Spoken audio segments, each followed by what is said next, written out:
In our last lecture, we have studied about the various type of plant tissues. One was the meristematic and the other one was permanent tissue. Meristematic tissues are those tissues which have the capability to divide throughout their lifespan in the plant, which I have shown you in your previous lectures. Today I am just going to discuss the second kind of plant tissue, which is the permanent tissue, which I have shown you also, like it is found in the bark of the tree, and the coconut husk which you have just seen, it is having the fibrous tissues and it's too hard. These all are representing the permanent tissues. Now what is the basic difference between the permanent and the meristematic? As I have told you earlier, that meristematic tissues has the tendency to divide throughout the life. Jab tak plant mein life hai, till that time they will divide. While in permanent tissues, they divide initially, but later on they just lose their ability to divide. That's why they are being categorized as a permanent tissue. Permanent means something which is stable, which cannot be changed further. If it is coming to this permanent tissue category, it has been broadly divided into two categories. What are these two categories? Let us see. The very first one is the simple tissues, simple permanent tissue. Second one is the complex permanent tissue. Now the question arises, what is the simple permanent tissue and what is the complex permanent tissue? Then in some simple permanent tissue, you can just say they are having simple organization. Simple means you just say that person is simple. Simple means they do not have any something extra to be added to them. The same way here, they are composed of generally one kind of cells. That's why these are being said as a simple permanent tissue, a single kind of cells. If they are having single arrangement of cells, they would be having. While in complex tissues, complex permanent tissue, we will see that they are having a group of tissues which are merged together to form that complex tissues. Now if I am talking about the simple tissues, in simple tissues broadly we have categorized it into the three parts. What are these three parts? Let us see. The very first one is here, parenchyma. The second one is here, collenchyma, while the third one is here as a sclerenchyma. So we have to learn three tissues in this simple tissue, simple permanent tissue, that is the parenchyma, collenchyma and the sclerenchyma. These three I have just written a few key points here, but whatever I am just saying, that also you have to focus. What is the function of parenchyma? Its function is, you can just relate it to the food storage. If it is having chlorophyll pigment, then it would be doing the process of photosynthesis also. Apart from that, collenchyma, it has the ability to provide mechanical strength to the plant. It will provide mechanical strength, like you can see that storms come, such as strong storms come, and then also the plant can survive in that adverse condition, extreme that flexibility it has. So it is because of these tissues only. The collenchyma is providing flexibility, while sclerenchyma I was talking about, these are the dead cells, you can say, and dead cells has the ability to provide strength. They will be providing strength to the plant. Now the question arises, how it would be providing the strength to the plant? So just go to a tree and just touch its trunk. Iska trunk touch karega, you would be finding it too much hard to press. Why is it so? Because it is having most of the dead tissues which are made up of sclerenchyma.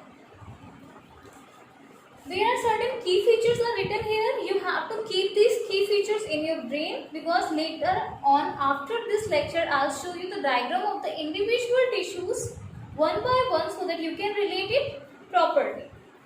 First of all, I have written here parenchyma. Parenchyma, here I have written thin walled. Thin walled means you all have studied plant cells are just known by the presence of cell wall. इनमें cell wall होती है. But this cell wall has also then certain features, like it can be thick or it can be thin. So here the cell wall is thin, that is not that much thick. Another thing is that isodiametric. Isodiametric means they would be having a bit same kind of structure. Structure mein you are not going to see that variation that much. They would be having almost same kind of that structure. One more thing is that here they have large intercellular spaces as compared to other cells. Like suppose it is parenchyma cells. I have drawn here isodiametric, almost same size. So these are we can say parenchyma cells.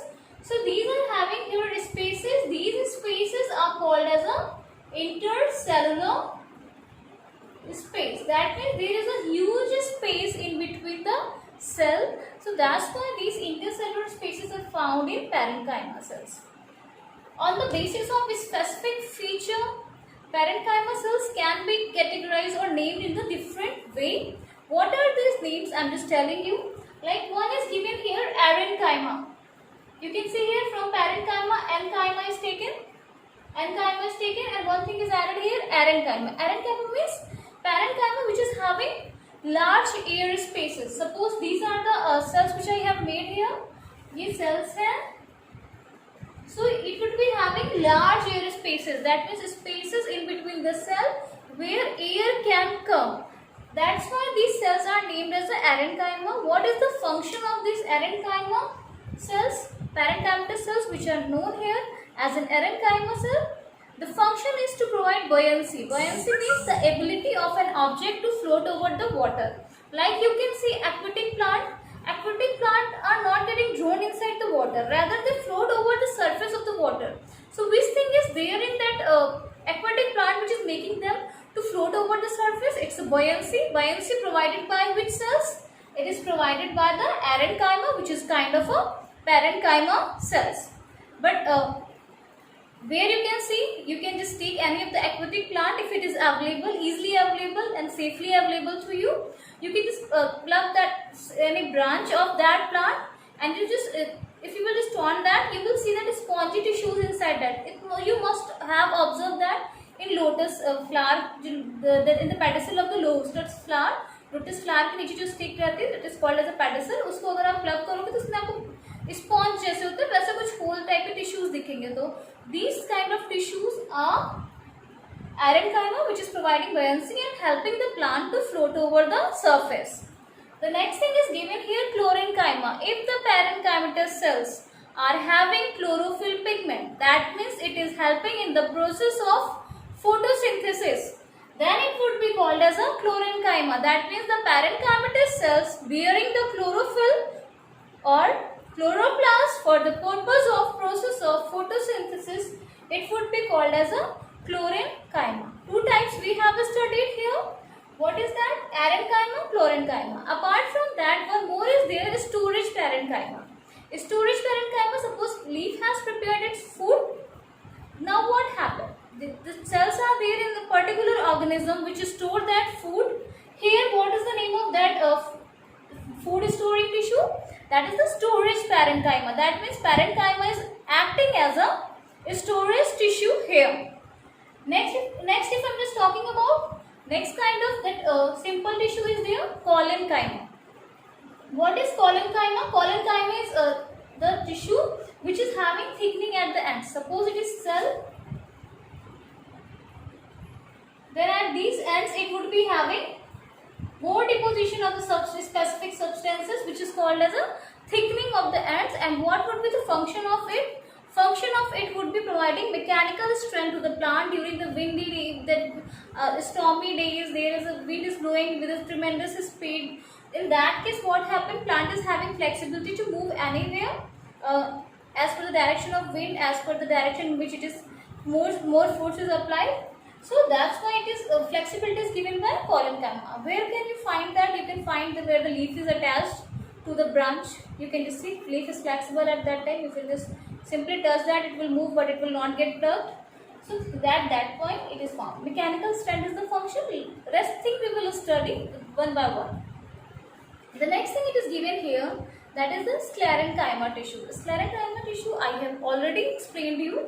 These are the tissues which has got dead, and because of the getting dead, there is a what happened? Thickening of the cell wall has occurred, deposition of lignin and pectin, etc. All these things has occurred which has made the cell wall extremely rigid here.